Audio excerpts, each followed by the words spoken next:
addressing the first student question that has come up for question of the day this school year. Super pumped to be back answering student questions again, and hopefully they are helpful to you as you maybe are thinking some of the same things that my students are thinking.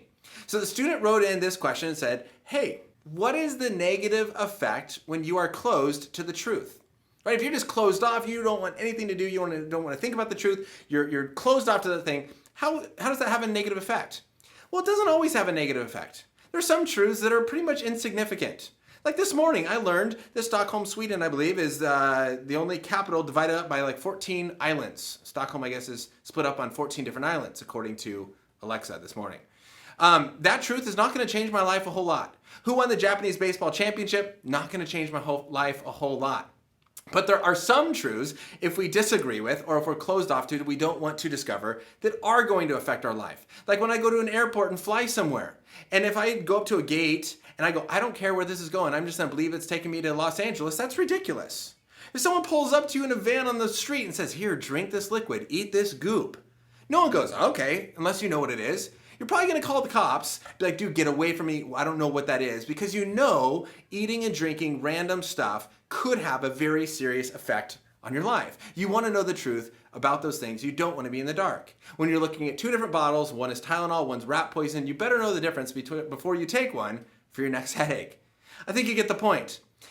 And here's where this goes when it comes to the topic of religion and worldview. Why I love teaching what I teach is that I think that when it comes to religion and worldview, that has more of an effect on your life than almost any other topic or every single other topic that we can study. Sorry, math people, geometry people, I didn't like geometry in high school. I did terrible at it. And as a Bible teacher, I don't think I've ever used geometry in the last 13 years since graduating high school. Some people use it all the time. It's super important. For me, it's not. That information, that knowledge doesn't affect my life. But when it comes to worldview, when the worldview is going to tell you who you are, how you should live, what the purpose of life is, and what's going to happen to you when you die, that has a huge effect on your life. Right? If Christianity is true, every single person, no matter what you believe, is going to spend eternity with God in paradise or a separation from God in eternal torment. That's going to affect you because you're going to one of those two places whether you like it or not. Now, if Christianity is false, if Islam is true, I'm in big trouble. If atheism is true, at the point of death, we cease to exist, and therefore this life is to live to make the most of it and to do what we want to do.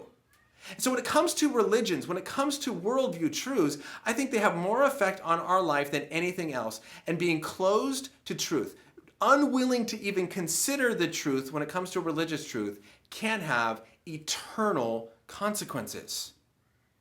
So if the consequences are of eternal significance, man, I better take the time now in this life to figure out. And that's why I love studying this information. Because I want to make sure I have it right and not just go, oh, I hope so, and wind up in big trouble that cannot be reversed. So there, I think, is the negative effect if you're closed off to the truth. Some truths, insignificant, doesn't matter. Truth about religions, huge. It matters. We need to think about it. Thanks for watching the first question of the day of 2019-2020 school year. Have an awesome rest of your day.